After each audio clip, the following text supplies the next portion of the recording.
This is Assassin's Creed Shadows 1 Duo, 2 Play Styles. And it is a new 5, almost 6-minute video. We're eating well tonight, fam. On AC Shadows, just dropped 1 hour ago. The game's available November 15th, blah, blah, blah. Do they have any other stuff? This is get a behind the scenes look at the development of AC Shadows and discover the new dual protagonist feature, how it enriches the narrative, gameplay, and structure of this new Assassin's Creed game. Obviously, we've had dual protagonists before.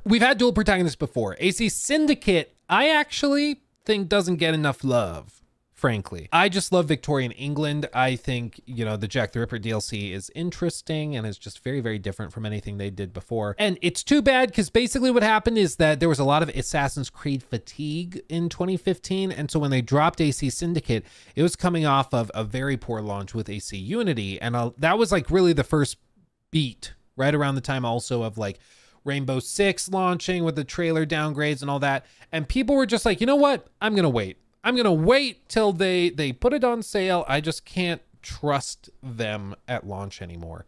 And it's something they're still actively trying to dig themselves out of. But it caused Syndicate to perform pretty poorly. And what's interesting is that that team that did Syndicate is the same one doing AC Shadows. They did Syndicate, and then they did Odyssey, and now they're doing this. So they have experience with the dual protagonist thing. And the basic idea is that they want to have one character that focuses on stealth and then another character that focuses on melee combat.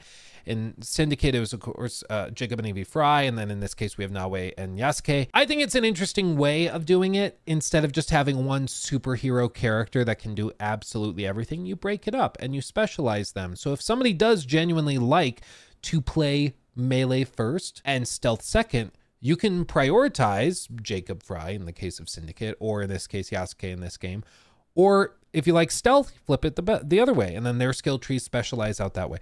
Personally, I kind of prefer that over the one superhero like Ivor, who just is amazing at everything and is just a superhero, basically a god in more ways than one. But I like the choice to do dual protagonists. I think it creates some interesting narrative moments too. I don't know how it'll work out with Syndicate or with Shadows, because in Syndicate, being siblings, there was some really interesting dynamics between the two protagonists.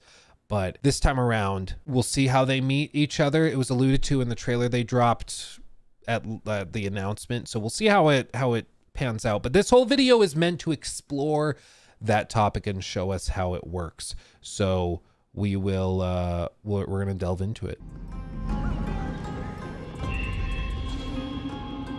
Episode 1. One thing we really wanted to do at the start is deliver on great player fantasy. And as we started diving, we had 2 emerging player. Already, I feel like this looks better than what they showed in June. Like, one thing you'll see with Assassin's Creed games, they make leaps towards the end of development. Like, what the game looks like in June, not necessarily reflective of what it'll be when it finally launches. That was true of Valhalla.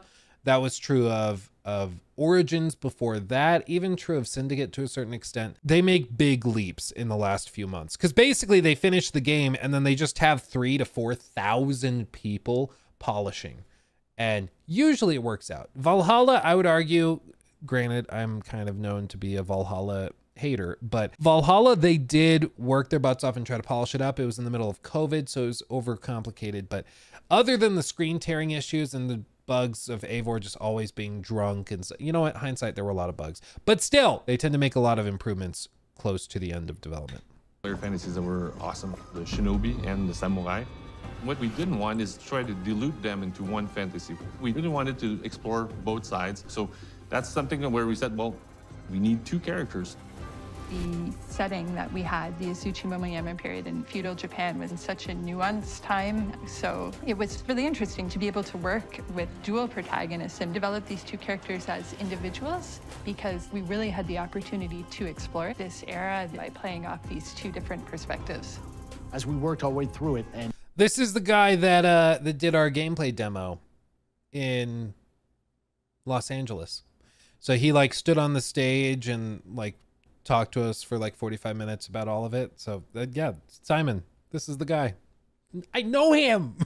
and came up with a dual protagonist, it became You can't really tell from this angle, but the dude is shredded. Shredded. very clear that Naue is the stealth character and Yasuke is the fight character. Speed and agility on one side, and brawn and strength on the other. They differ in every possible way we could make them differ. Can we also, I do want to give them credit where it's due. Let's be honest. When I heard rumors they were doing this game and they were going to have like samurai, ninja, shinobi, whatever, explored at the same time, I was worried that they were going to do, sorry, Cobain, you're right. Cobain's right. Is he shredded or jacked? Jacked. Sorry. I'm not as familiar with the terminology as Cobain. I'm sorry. But it would have been really easy for them, I feel, to just like casually be like, they're a Samarinja. Yay! They are Samarinjas. They go and they stealth while samuraiing their enemies. And they just merge the two warrior types together into like a toxic hodgepodge of nonsense. Would have been really easy for them to do that. And the fact that they decided not to, I think they do deserve some credit, because with modern game development, I'm not willing to assume anything. If they had done that, I would have been like, yep, should have seen this one coming. It was right there. We could have seen it. But they're not doing that. And instead, they're really trying to give both sides of the coin their own look, feel, vibe, and let the stealth and the melee be totally separate. And I can appreciate that. A blade in the shadows. Yeah, it's basically Jin. At least Jin, like, it made sense narratively. And the really cool thing about Jin was him trying in Ghost of Tsushima, for anybody not familiar. Jin like starts as the noble samurai, and then he realizes that to fight the Mongol invasion and to save his family and homeland, he has to betray pretty much everything he held dear. So the whole concept of honor, like the Mongols don't give a crap. So if he wants to win, he has to let that go as well. And he has to start focusing on stealth, even if it's not honorable, even if it means that he's killing people in the shadows before they even know he's there. He has to do it. It's awesome. It's an awesome narrative wrinkle that they put in there. So I can appreciate that they did that. But instead of him like starting amazing at stealth and melee, like they build to it, which I think works really well. Our shinobi. Yeah, that's fair. He probably doesn't save his family in the end, but maybe the family legacy? I don't know. Naue is the imagined daughter of a legendary Igan shinobi, Fujibayashi Nagato. And up until this point, she's actually been quite protected from a lot of the horrors of war that have been going on in other parts of Japan. So this is going to be her first real taste of what lies beyond, and it has a profound impact on her. I wanted to have the stealth as a core pillar in Assassin's Creed Shadows. Player will recognize the classic Assassin's Creed experience in Naue, but we're adding a lot of things that make her super. This is like one of the first big shots we've seen of the map, a really unique area of the map. So there's like a village on the far side. There are ships. These seem to be more permanently docked. That might be a little boat or ship you could sail around. It's not really clear how that's going to come into play, because of course they have the systems to use, but we haven't really seen it explored. And then this is like an old dilapidated or destroyed castle with some ruins, and then the new fort and city is down there. Another one over there. Super unique. So then maybe another village or something down here. She's the best assassin ever. We wanted Naue to be extremely fast, efficient, acrobatic. We've worked a lot to make sure that she has the coolest, most spectacular parkour we could give her. She can squeeze in tight corners. She can go prone, meaning that the character can go underbelly and just crawl around in the dirt and disappear from view.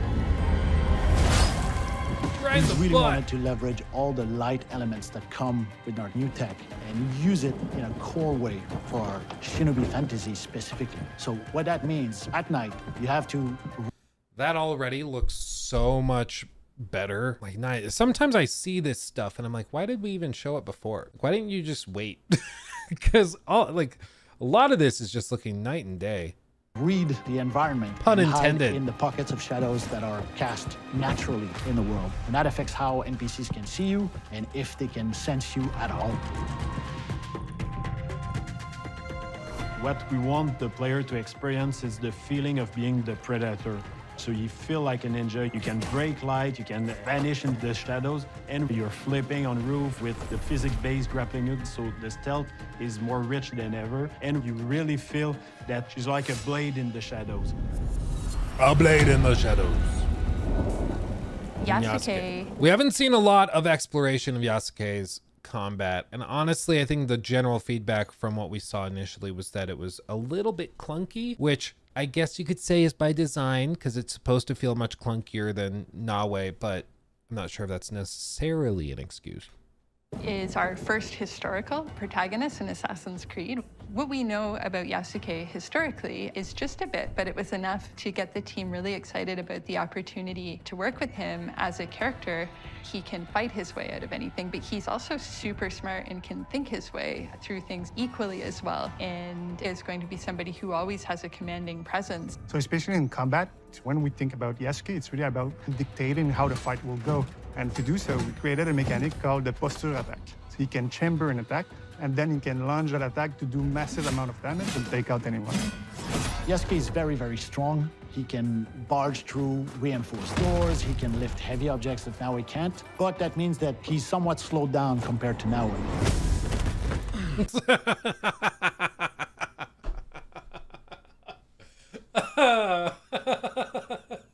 Okay, that's good. That's good. Instead of like the classic Assassin's Creed, oh, just flopping effortlessly, he just lands, kersplash, and destroys the pile of hay in his He can't, but path. that means that he's somewhat slowed down compared great. to Naue. Okay, that's On the That's pretty ground, good. that's where he shines. I was not ready for that. I was ready for the classic Assassin's Creed thing of just the graceful fall and then the gentle climb out, but instead it's just, oh man, I felt that. I felt that from here. Oh man, that's pretty good. But it's good because it suggests that he's able to do things that she can't, as they've alluded to. But then he also, perhaps more importantly, can't do things that she can do. He has limitations. He can't free climb like crazy. He can't just flop from any height into the hay bales, it seems.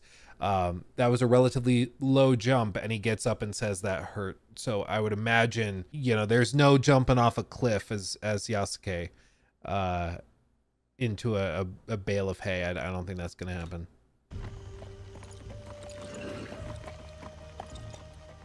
We have two characters who have such different gameplay styles. So for every situation, every gameplay moment you're going to encounter, you really need to think through everything from these two perspectives.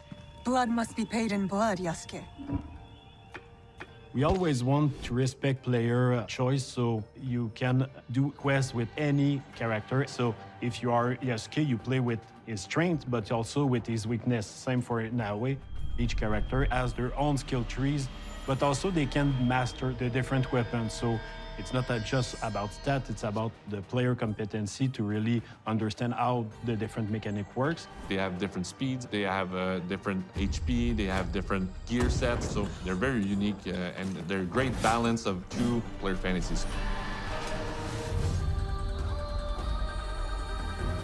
The most exciting part of having our dual protagonists is the distinction and the fact that they don't really overlap. Narratively, they have common goals and they are aligned on what they want to do, but the way they See, already these side-by-sides of the different weather, that's what I want to see more of, and I think that's what they're going to continue to show.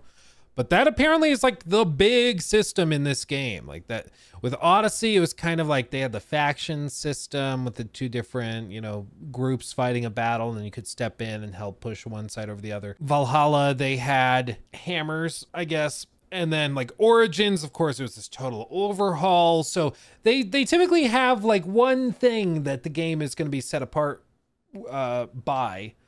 Yeah, I guess they had raids. I guess you're right. So they'd have some stuff. But with this game, it really seems like the seasonal changes are the big thing that is supposed to differentiate Shadows. And I think they know that, which is why I would have thought they would lead with it, but it seems like they're actually holding it back, and they're going to be talking mostly about those cool distinguishing features closer to launch. And, you know, so instead of leading with your best, they're going to finish with the big features that they think really define the game, which after seeing the announcement and then the blowback with Yasuke and everything and how they handled it, I think appreciate that approach, because they're like, let's get the controversy out of the way early, and then let's talk about the game itself after a little bit of time has gone by and the dust has kind of settled, which might be the proper approach if they want this to be like a well-performing game. Go about it is drastically different. Sometimes playing Naue, even if you're very good, you'll hit a wall and some enemy is gonna kick your ass, and you go, you know what, let me switch. And the same is true for Yasuke. Sometimes you'll get a setup, a couple enemies are high on rooftop that you cannot quite reach, and having to go, you know what, let me switch back to Naue. And having this push-pull that players get to experience of which characters is good in what situation, it gives us lots of levers to play with and try to break the mold, I think is the most fantastic thing we've achieved with our dual protagonist from a gameplay perspective. Dual.